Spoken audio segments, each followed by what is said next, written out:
Hello everyone, welcome back. Today is day 5 and our plan is to start the morning at Tsukiji Outer Market / Fish Market, then do some shopping in Ginza, especially at Uniqlo Ginza flagship store. After that, we plan to head to Harajuku, then go home for a rest, and then explore Shinjuku at night. I wanted to see Oimo Yokocho Memory Lane and the bright signs at Kabukicho. Our goal was to arrive at Tsukiji Market between 7 to 8 a.m., but we didn't get there till 9 a.m. Honestly, that still felt pretty early, but in Japan, things get busy fast. And by the time we arrived, it was just getting crowded. If you want to try a lot of food without waiting 15 to 30 minutes per stall, I recommend getting there before 8 a.m., as the market opens really early. We tried a bunch of things, such as tuna steak, fresh seafood, fried seafood, and unique items like sea urchin and jumbo oysters.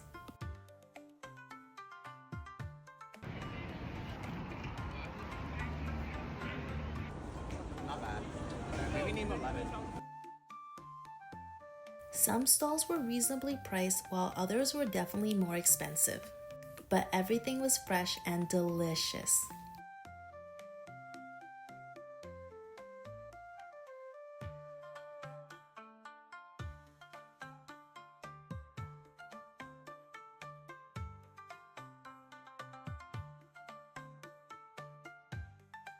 My parents are vegetarian, so they split off from us for a bit, and the last I heard, they found an omelet store.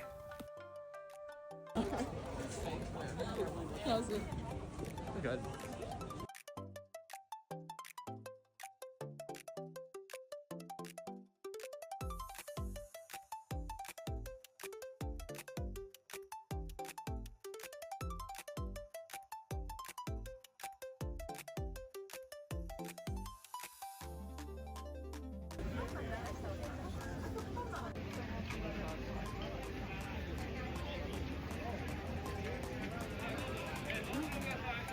I love it. Can I dip it with this too? No.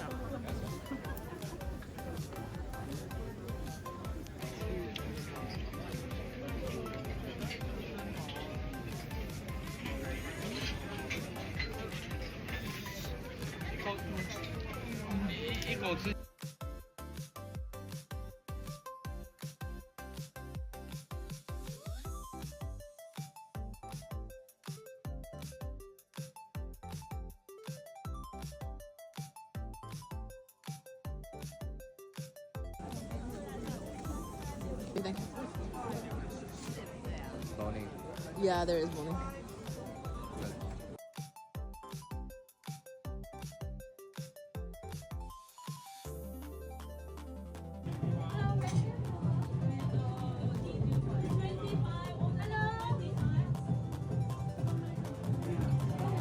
What do you think?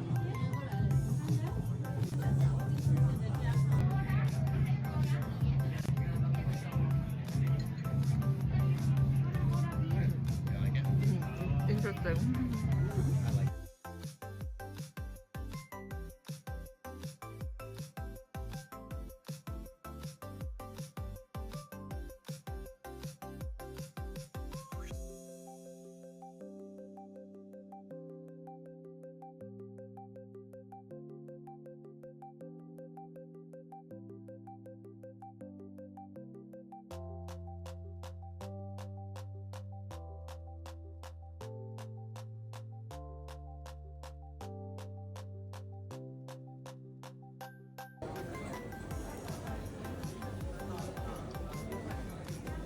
Let me know how it tastes.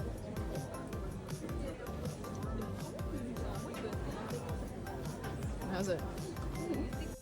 After the market, we started walking toward Ginza to shop.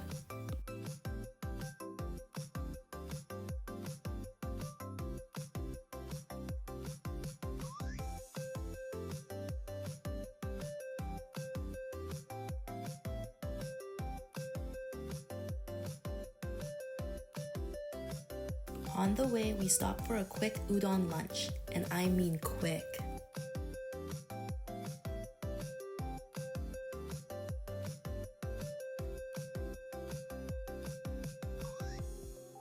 You line up, grab your noodles, grab your flavor, and grab your broth from a dispenser. It's a very efficient, fast eating system, and they even had dividers so strangers could sit at the same table.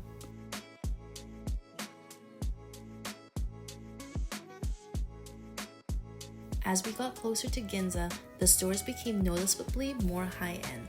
One chocolate store completely sold us with their bright, colorful displays and unique flavors. My brother ordered an iced chocolate drink, and it was honestly so good.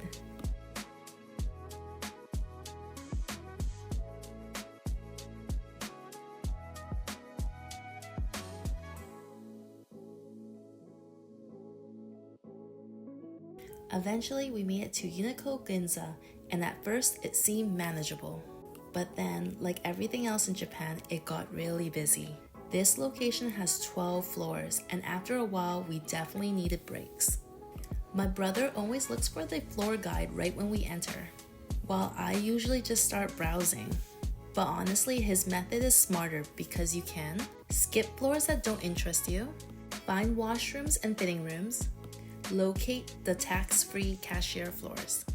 Luckily, there's a cafe on the 12th floor, so my parents rested while we kept shopping. We ended up spending 3 hours here and way more money than planned. Uniqlo in Japan is cheaper than Canada, and you can also save on taxes as a tourist. Afterward, we stopped by Gu, which is Uniqlo's sister brand. I've never been before, so I wanted to check it out. We also tried to go to On Running, but the lineup was too long.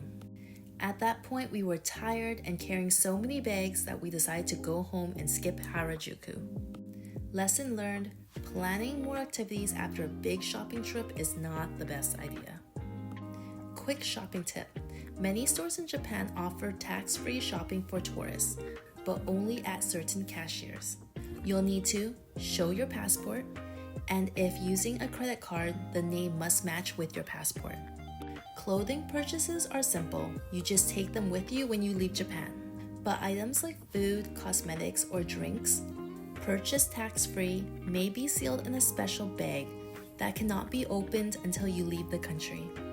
After resting at home for a bit, we headed to Shinjuku. I really want to visit Oimo Tokyo Yokocho, also known as Memory Lane.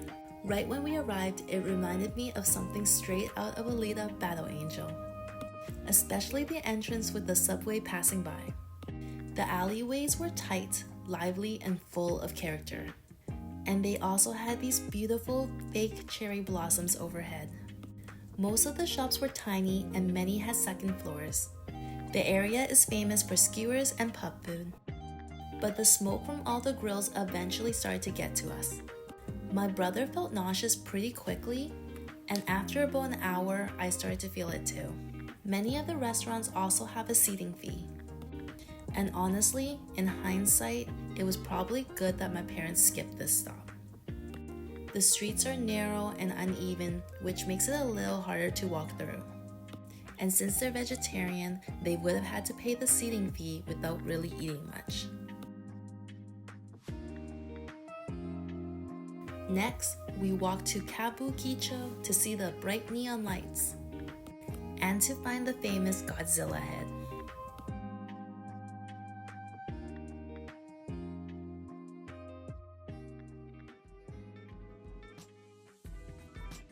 The area was colorful, exciting, and full of energy. Only afterward did I realize this is actually Shinjuku's main red light district. So there were a lot of host clubs and maid cafes around. I chose not to film too much out of respect. Shortly after that, we headed home. Tomorrow is going to be another long day that I'm super excited for. So we decided to call it a night and get some rest. See you in the next adventure.